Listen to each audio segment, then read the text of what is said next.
కామారెడ్డి జిల్లా రామారెడ్డి మండలం ఉప్పలవాయి గ్రామస్తులు వినూత్నంగా నిరసన చేపట్టారు. పంచాయతీ ఎన్నికల్లో ఓ అభ్యర్థి పంచిన చీరలు, కూల్ డ్రింక్స్, మద్యం బాటిళ్లతో పంచాయతీ కార్యాలయం ముందు ధర్నా నిర్వహించారు.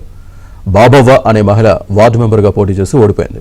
తాను పంచిన వాటిని తీసుకుని ఓడించారని గ్రామస్తులపై తీవ్ర స్థాయిలో బాబవ్వ దుర్భాషలాడింది. ఆమె తీరుతో విసుగు చెందిన గ్రామస్తులు చీరలు, కూల్ డ్రింక్స్, మద్యం బాటిళ్లను పంచాయతీ కార్యాలయం దగ్గరకు తీసుకొచ్చారు.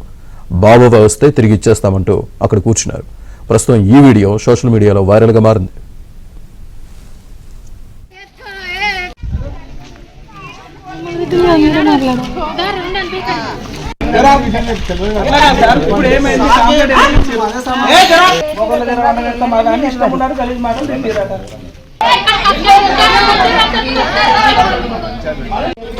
శాతం బాబా వార్డు మెంబర్కు 2వ వార్డుకు నిలబడ్డది. గెలవకపోతే ఆలపర్వారెడ్డి నిలబడ్డప్పుడు ఇష్టం వచ్చినట్టు మాటలు మాట్లాడి మీరు నెయ్యి తీసుకొని ఇవి తీసుకుంటే మిమ్మల్ని బొందలో పెట్టినప్పుడు మీరు చీరలు కట్టుకుంటారని ఇష్టం వచ్చినట్టు మాటలు మాట్లాడింది. వీరు చీరే, స్ప్రైట్ బాటిల్, కళ్ళు సీసా, బూందీ పొట్లం ఇచ్చింది. ఇప్పుడు నన్ను గెలిపిమని ఇచ్చింది.